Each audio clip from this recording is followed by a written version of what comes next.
actually already filmed one of these today. If you have not filmed it, or, oh my goodness, if you have not filmed it, I'm a little bit on edge, which, yeah. So the other video I did was the Camillus Adventure Pack holiday combo thing. We did first impressions of that. If you listen closely, you'll probably hear some gunfire. Okay, they've stopped for a little bit. If you've seen that video, I'm not sure which will come out first, that video or this one, probably that one. Yeah, I'm out here just trying to film some videos and stuff. I'm way up in the mountains, pretty high and stuff. This little ATV full of kids, like high school age, probably 15, 16, 17-ish. Two guys, a girl. They come up over this little ridge here, and then they just start shooting in my direction with the .22. And I start yelling and screaming. I wave them down like, hey, you know, what the hell? They come over and they're like, oh, sorry, sir, did we hit your car? I'm like, no, did you not see me? Oh, no, I didn't. So I told them to be safe. We got some more ATV people coming, but I don't think they've got guns, so that's good. Chose a busy day to be out here. Anyways, yeah, that's why I'm a little bit on edge. So yeah, if you hear any more gunfire, it's probably them running around shooting shit. So, okay. So, the topic of today's video is a first impressions on this knife here. This is the CJRB Resource. Now, this one was released a while back, and I gotta say, this knife is here in my possession thanks to a channel, I was going to say member, I don't have channel memberships, thanks to a subscriber, a viewer, who sent this along, and thank you so much. He actually donated this to the channel, and I really, really appreciate that. It's a wonderful, wonderful thing. Whenever things like that happen, I always get a little bit, I don't know, like, it always feels weird to me when people are like, hey, you want to take a look at this, and you want to take a look at that?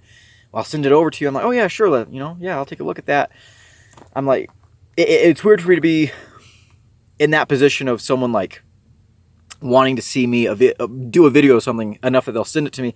And it's even weirder to me when they like give it to me, like to keep. And I always feel just incredibly grateful, but also a little bit like weird, because I'm not used to that yet. And it's just, it blows my mind still. It's super generous. And, oh gosh, they're blaring music. Here they come. Probably gonna have to stop recording because copyright. Fuck. This is why I don't come out and record in the Donianas that much. It's beautiful out here, but a lot of people come out here, so yeah. Not trying to be crotchety either. Like, I love riding ATVs and stuff out here too, so that's good. It's happy to see them. Messes up my video though. Anyways, yeah, so thank you, Alan, for sending this in. Yeah, this is awesome. That's really, really cool. And he's actually sending something else. So this knife comes with 2 clips. He forgot to send the other clip, so that's going to be arriving here pretty soon, but there we go.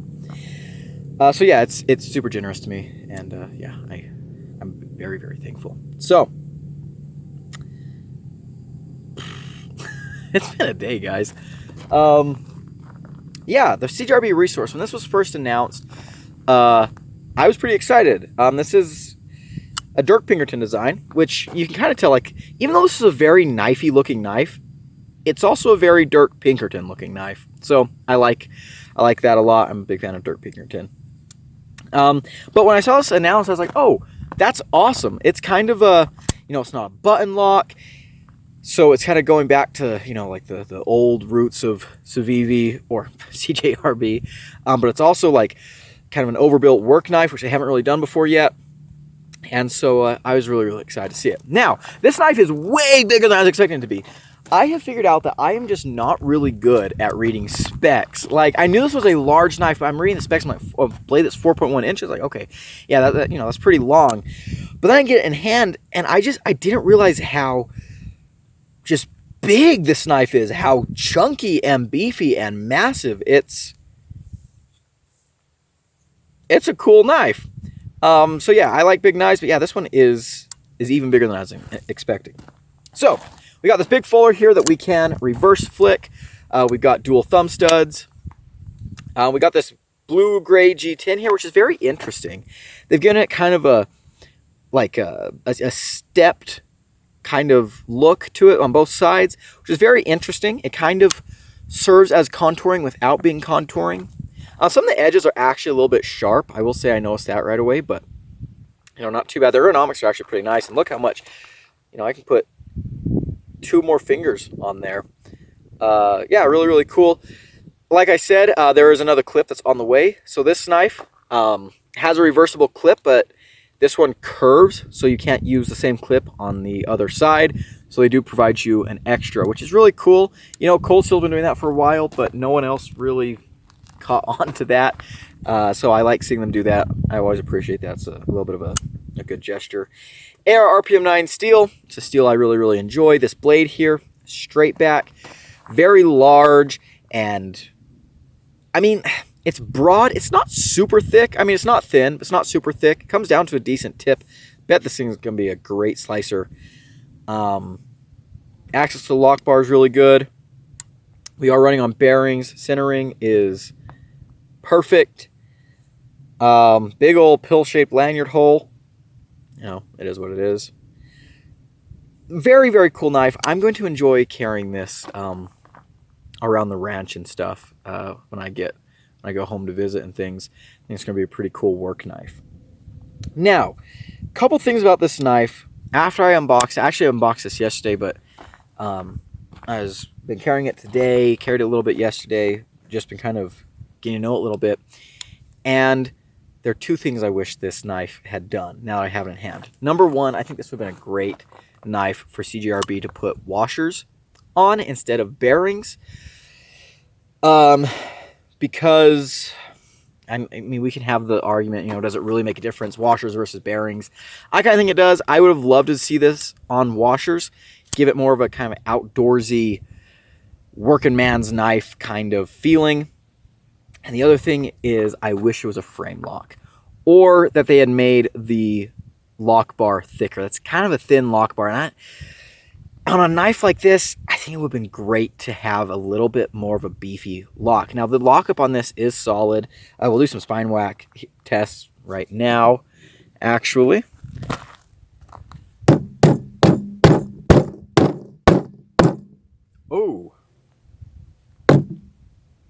Oh, you guys probably couldn't see that.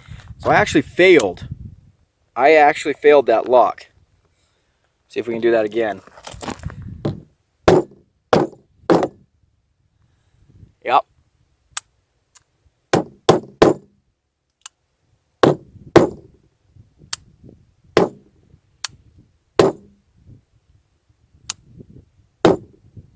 Yeah, pretty easily. Okay, so that's not good. That's not good. So, do I think that is likely to happen? Whoa. And there's a big old roll in this edge here. Let's see if you guys can even see that. Right there. You see that? Probably not. Maybe. There's like a big chip out the edge. Not sure what did that. Anyways, that's not good. And on a knife that's big and overbuilt like this, I would love to have seen a better lockup. Okay, guys, I just got out of the shower, and while I was in there, I had a thought that I wanted to share in this video real quick. Let's flip this back just a little bit. So I'm in the shower. I'm thinking about the CJRB resource and that lock failure, and I was thinking, what could be done differently, because that liner is very, very thin, and I don't think it's strong enough for this big blade. And it occurred to me, the recoil lock. CJRB already has the answer in their arsenal. They need to make a version of this with the recoil lock. And for those of you that don't know, let me grab something real quick. Alright, so here is my CJRB box.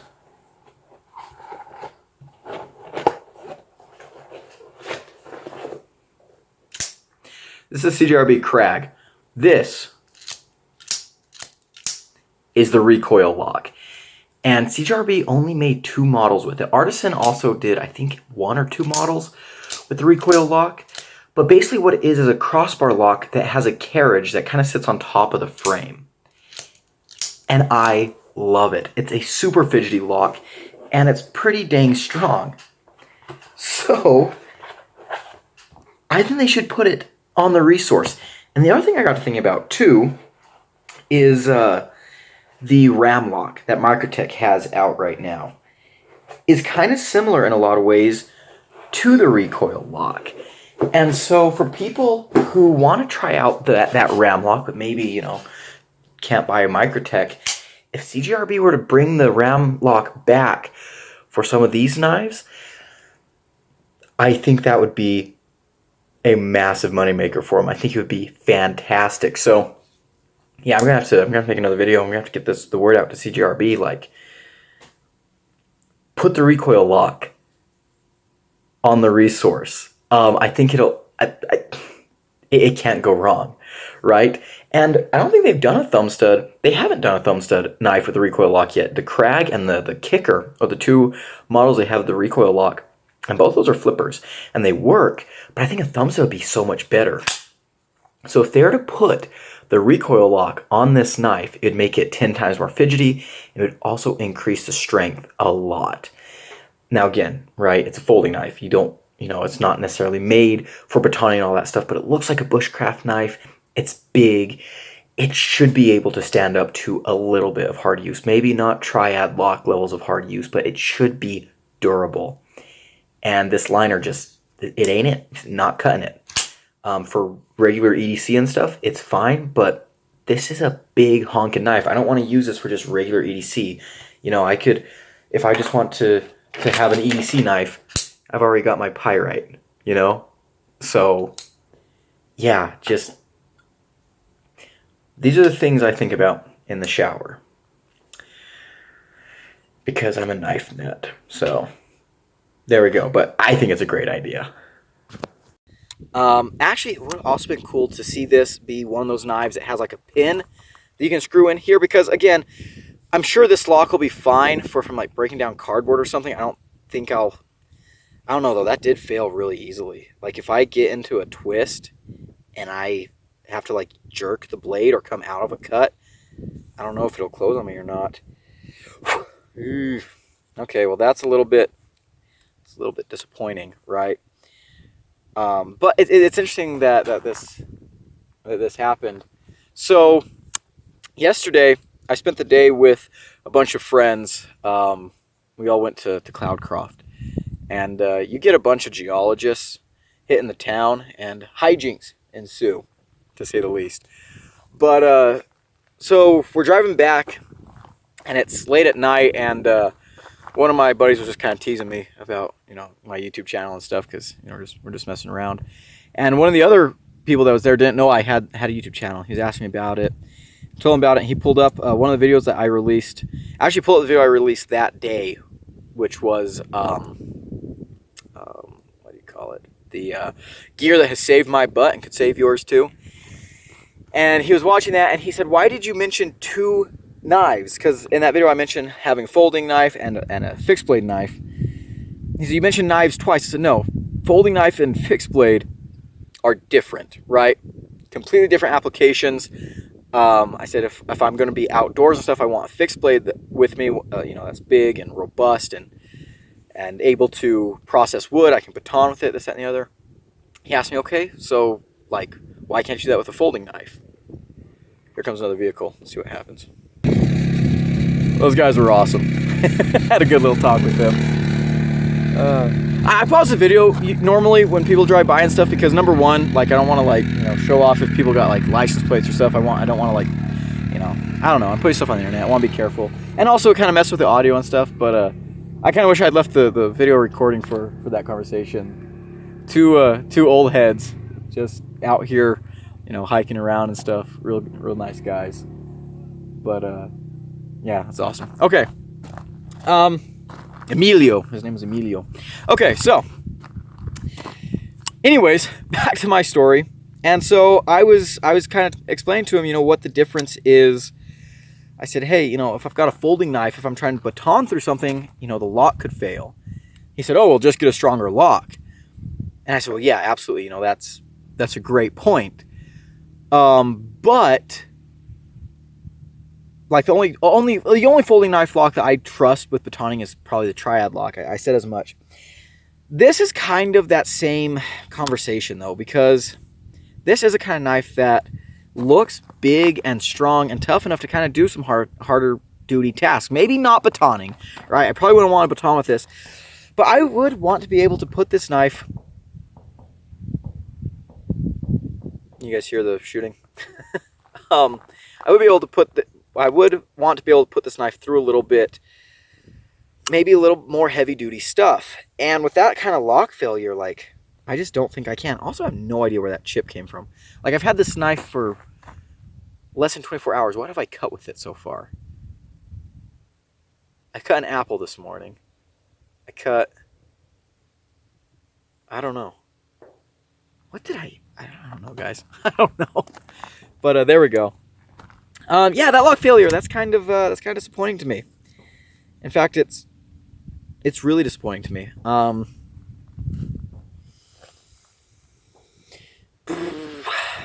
But nevertheless, we will still carry and use this knife, and I think I'm going to really enjoy it. It's called the Resource. That's kind of adjacent to CJRBs kind of geology theme with stuff, you know, like a natural resource, economic geology. That's where the money's at. Yeah. So cool knife. There's our first impressions video. Yeah.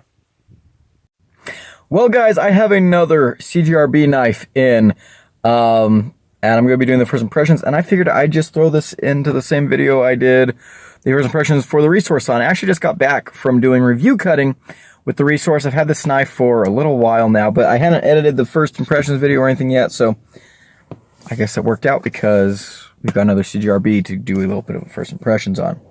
So this is actually my last knife purchase of the year, and this is one that I've been looking forward to.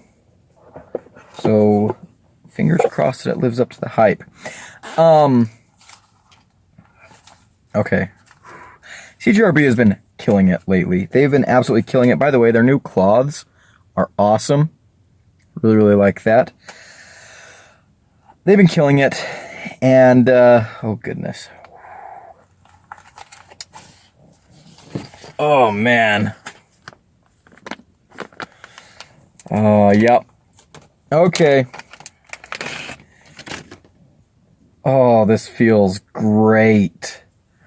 This is a CJRB Frack. Now, okay, something's weird with my camera angle. Something seems a little bit off. Okay, all right, we'll see. So right away, one thing I love is they made the button bigger, and this is a big knife. This is a pretty large knife. Closed about the same dimension as a Resource, although quite a bit thinner. So it's called the Frack, and CJRB loves to do geology themed stuff, which of course, as a geologist, I absolutely love. So the Frack is named after fracking, right? Which is a process where water is shot at a high velocity into subsurface cracks to split them apart so that people can take natural gas and oil and things out of the rocks. I think a lot of times when people hear the word fracking, they automatically associate it with environmental irresponsibility, which I don't think is necessarily fair. You know, there's a little more nuance to the way that we, get our natural resources. But yeah, there definitely are some environmental concerns with fracking. I think a lot of people immediately think of because of the nature of what fracking is, you're making these cracks in the subsurface, you're breaking rocks apart. People think that, you know, that the danger comes from, like that. It comes from that part of the process. At least most people I talk to think that that's, you know, the more dangerous part.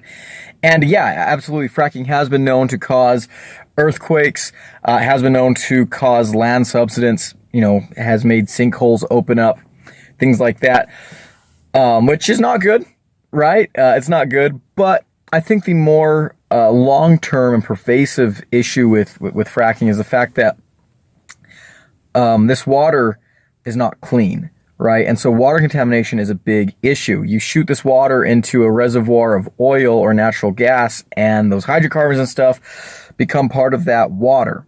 And that water can get into an aquifer, or it can just stay in the subsurface, stay in the soil. And this can impact environments pretty quickly. And obviously, you know, you don't want oil in your aquifer, right? So yeah, that's, you know, the proper management of dirty water is something that a lot of people work towards. A lot of people that are smarter than me are handling these issues. So there we go. There's my little geology spin. I gotta do one in every video, but let's talk about the knife itself. This is the CJRB Frack, and one of the reasons I love this name is because, as you can see here, I got the frag pattern version, so it's kind of a pun. It's the frag frack. The frag and frack. And got the all black version because 2023 has seen me have a little bit of a change in my aesthetic tastes. I've been loving my murdered out knives. All right, let's go ahead and get this blade open, shall we? Big ol' hole.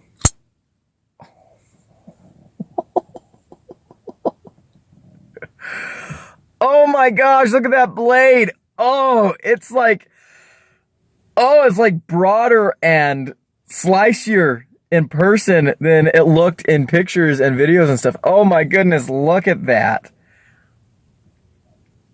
Oh man.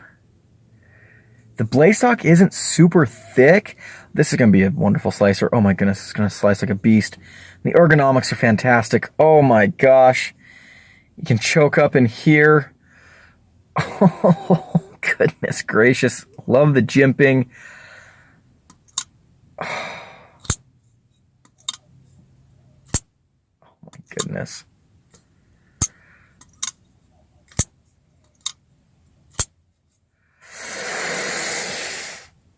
Oh, that is nice. That is really, really nice. And they did a ton of milling in these scales. Oh my goodness. And you know, I'll be honest, I was kind of worried at first that this frag pattern would make problems with the pocket clip, but it feels like it's going to be just fine.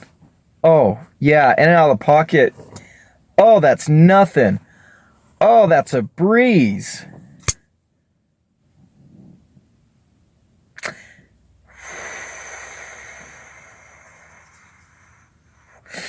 I knew I was going to like this knife. Oh, but this might be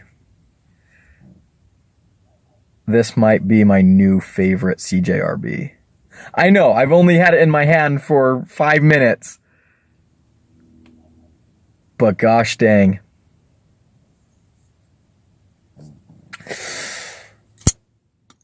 Centering is perfect. Lockup is absolutely solid. Again, they gave this a bigger button. Oh gosh. Oh, CJRB, you never cease to amaze me.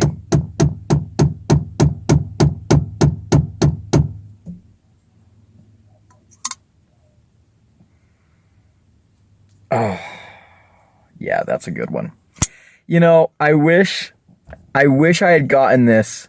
I wish this had come out earlier in the year so that I could have tested it and had the review out before the end of the year, because right now, you know, there's only a few more days left in 2023, and I'm not going to get to carry this knife that much. If I had gotten this knife this summer or something, this would have been one of my most carried knives of the year.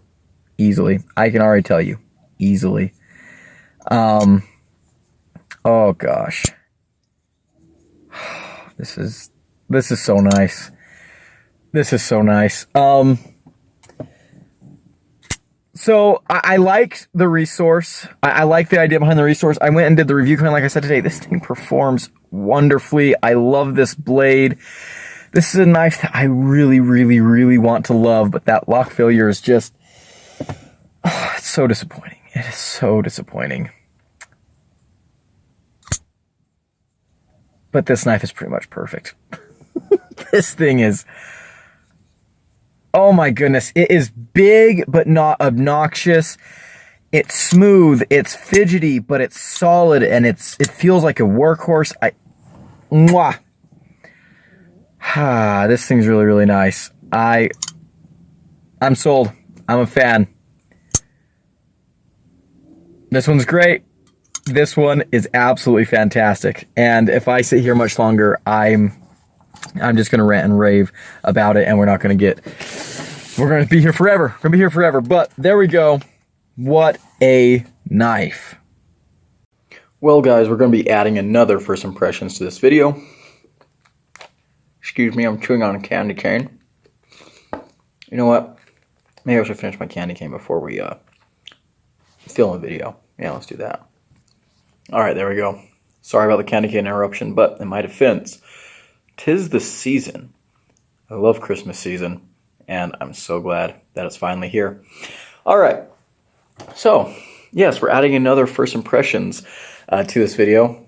And I've had this knife for a little bit, actually, but I unboxed it. Yeah, I'll tell a story. So this is CJRB Mica, and this knife was given to me as a gift from a very dear friend who has a very bad memory. And she forgot that my birthday is in January, not December, but I am not complaining at all because this is a very fun little knife. And I gotta say too, props. Like, good job. Getting a gift for a knife guy is hard, right? Getting a knife for knife people is hard. We're all knife people, we know. You know, sometimes you don't want to get them a knife because you don't know what they already have in their collection, right? And then, you know, you might not know what they're into and this, that, and the other. And I will say this, the person that gave me this was asking me a couple of questions that I probably should put together, that they're going to be getting me a knife for a present, but yeah, awesome. So, CJRB Mica. I'm filming this at work too. I got this knife yesterday, and I've been kind of playing around with it since then. So let's go ahead and talk about it. This is a small knife, right? It's very, very tiny. I love the blue though. Look at the blue. Blue aluminum scales, that's so cool.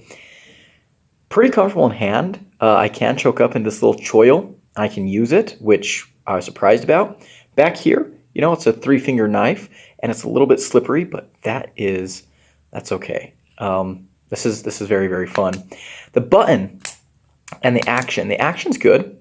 You know, it's a little bit awkward getting your fingers in the right place just because it's so small, but the action is very good.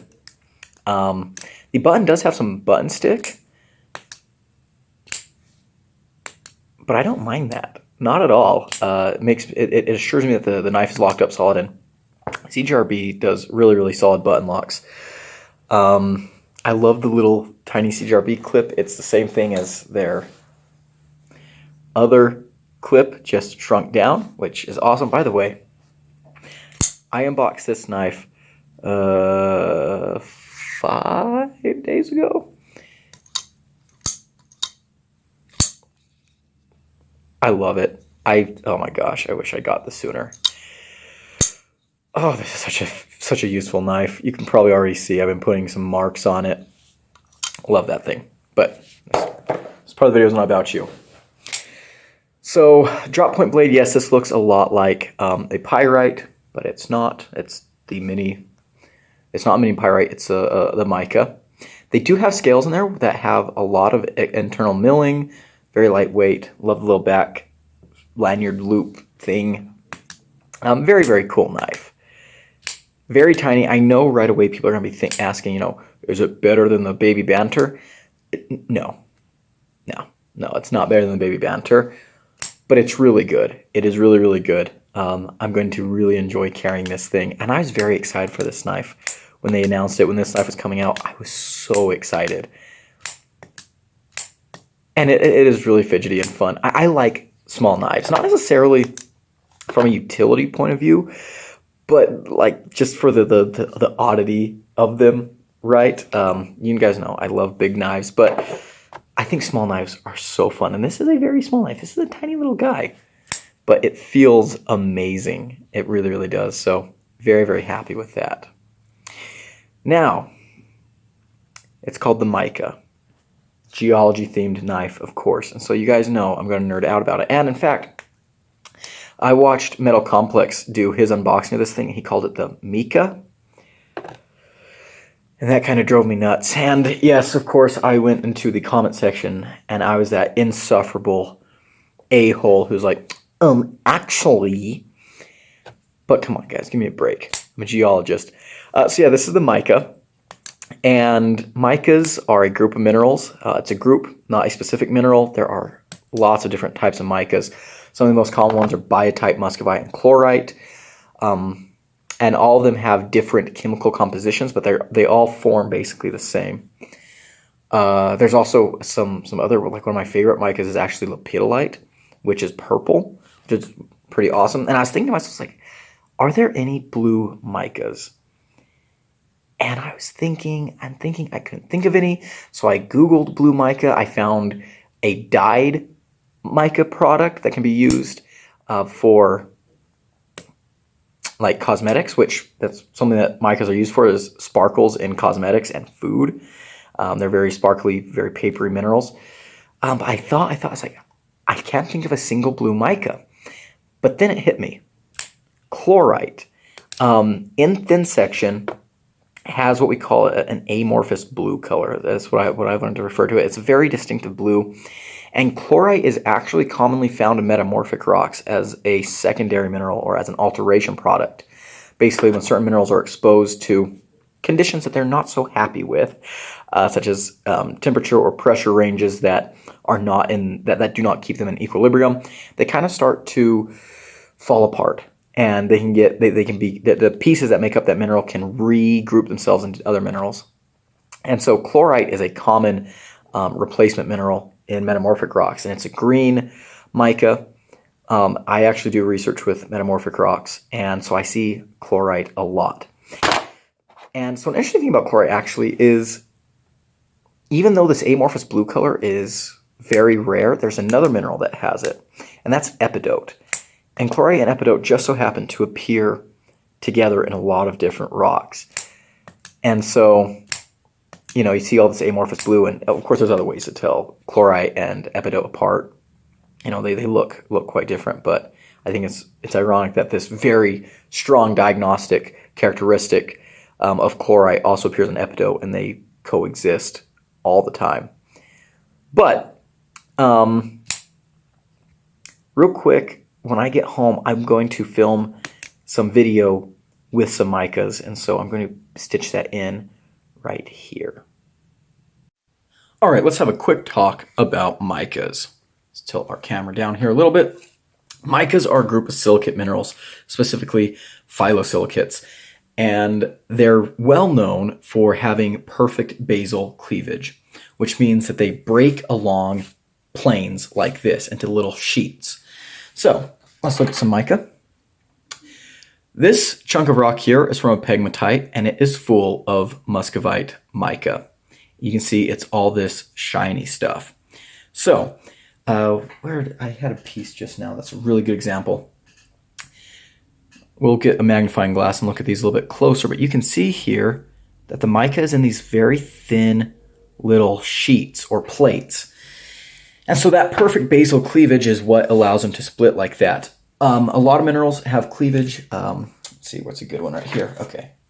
So right here is a chunk of rock with some feldspars in it, and this here is a feldspar crystal.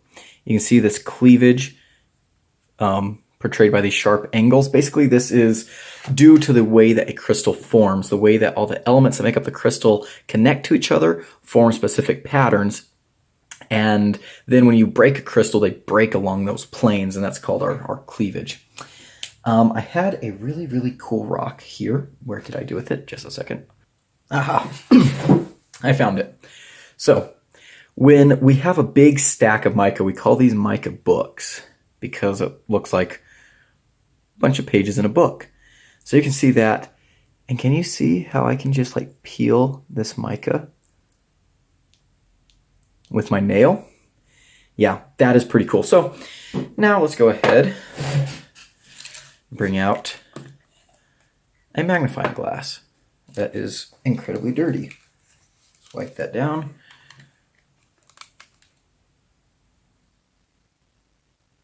All right.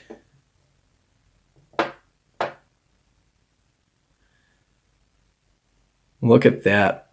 So micas are very, very common in pegmatites. Like this is a chunk of them. Pegmatites are basically the last rock to form from a melt. When you start with a magma melt, there's a pattern to where, or there's a pattern to how minerals crystallize. There's an order. And so certain elements get taken out of the melt first, and crystals that can hold those elements form first. And then elements that don't really fit into a whole lot of crystals very easily, they're saved for the very end. And at the very end, when the magma is cooling and things have to go somewhere, because while they're in the magma, while they're hot, all these elements are buzzing around and they can't form bonds.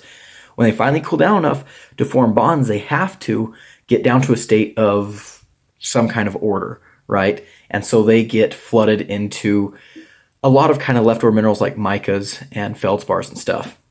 Another important thing to know about micas is a mica is not a specific mineral. Mica is a group, just like feldspars, which again, there's a knife called the feldspar. It's a group of minerals. So this mica here is muscovite. I don't know if I've got any good examples of any other micas lying around. In this little piece of granite here, you can see some biotite. Actually, wait, I've got some really good biotite. I'll be right back. Alrighty, we're back. I forgot I had this piece of rock.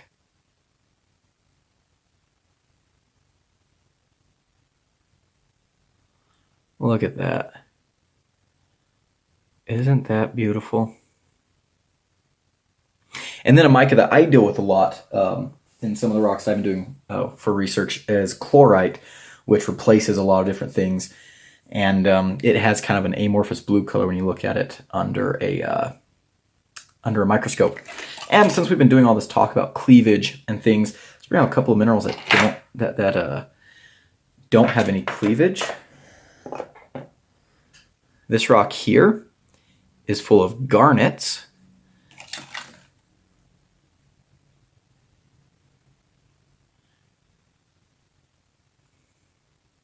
These are very, very nice garnets. Garnets do not have cleavage. And then sometimes minerals can form differently. So here is a big chunk of fluorite. And this is kind of massive fluorite. It doesn't really have any distinct cleavage that you can see. Now, if I were to break this open, look at it here, you can see there are cleavages in there. You can see all these different lines and striations and stuff right there. That shows how that mineral would break if I were to chip it. And a lot of people get cleavage mixed up with crystal habit, which is how the crystal forms. So you can have some crystals that form massively, like that chunk of chlorite, and don't have any like kind of defined features. Or here's a chunk of fluorite that you can see has cubic habits. You can see it's forming all these little cubes. Same mineral, different habit, and they'll all have the same cleavage. So yeah, there we go. Cool, cool, cool. There's a little bit of work on minerals. Let's see, this rock here. This is a piece of amphibolite. I'm not sure if this has... It's got little tiny bits of chlorite, but I don't think we'll be able to see them with a magnifying glass. So yeah, let's take a look at this rock on a magnifying glass real quick, just because. Whoops. Yeah, look at that fat mica book. Also got lots of quartz and feldspar in here. Two kinds of feldspar, it looks like. Some plagioclase and some potassium feldspar. Yeah, look at that. Look at that.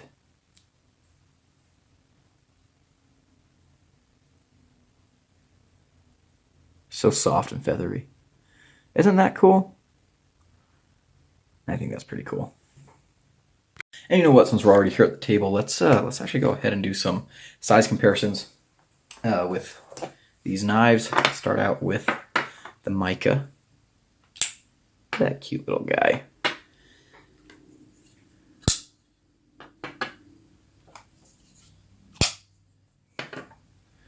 There he is with the pyrites, which pyrite is a specific mineral name, unlike the mica and the feldspar, which let's compare it against that next. Pyrite is a specific mineral. Feldspars, there's lots of different types of feldspars. There's two main groups of feldspars, plagioclase feldspars and potassium feldspars. Potassium feldspars can be split up into your orthoclase, microcline, and sanidine. And then plagioclase can be broken up into all kinds of different end members depending on composition. And then, of course, we've been talking about micas. So there we go. Next, let's actually go ahead. Get the resource out here. Get this amazing knife, which I've already been using the heck out of. Adjust these a little bit. Oh, look, I can zoom out. So yeah, there's three big boys compared. And I guess we'll throw this guy in there just to be funny. There we go. So yeah, there we go. Great gift for a nerdy geo nut knife guy. Very, very cool knife. I am looking forward to carrying this, honestly. This is a knife that I would be tempted to use here at work, you know, just because it's pretty non-threatening. This is going to be a great fifth pocket carry. I did mention that I don't think it's better than the Banter, because the Banter is a little more comfortable, but I will say I like the looks and styling of this one a little bit more. I love this blue aluminum. Oh my goodness, I love blue aluminum. But the action's also very, very nice. This is just a very cool knife. It's tiny and yeah, I love it. Pretty thin as compared against the behemoth that is the Frack, which I also love. I can't say enough. I wish I got this knife earlier in the year because it would definitely be one of my most carried. This thing is just incredible. But yeah, there we go. There's the Mica. Alrighty, so since this video is already turning into a hodgepodge of first impressions, let's throw another one in, just for fun. The Kizer Original. This is a knife I got recently. This was actually my Black Friday purchase this year. I got this knife on sale for $35. This particular version with the Serape scales normally goes for about $90, so it's a pretty good deal in my mind. Yeah, I wasn't really going to do a first impressions video on this knife at first, but since we're doing this, you know, why the heck not? I've had this for a little bit now. I'm pretty meh on this thing, right? It's a cool knife, especially this version with the Serape scales. I love the Serape scales. I'm going to say, though, if I had paid full price for this, even with the Serape scales, gosh, I would have been really, really disappointed. This is not a $90 knife, right? There's a couple of things that make it just not really my cup of tea. Number one, the size is actually okay. It may be a little bit smaller than I typically carry, but you know, I could probably get around that. I don't really like the ergonomics. If I'm back here with my finger in this choil, the clip just kind of digs into my hand a little bit, and my pinky kind of rests on this corner here. If I choke up into this spot, which you can do, which I appreciate, it's a little bit better, but these edges here are a little bit hard on my finger.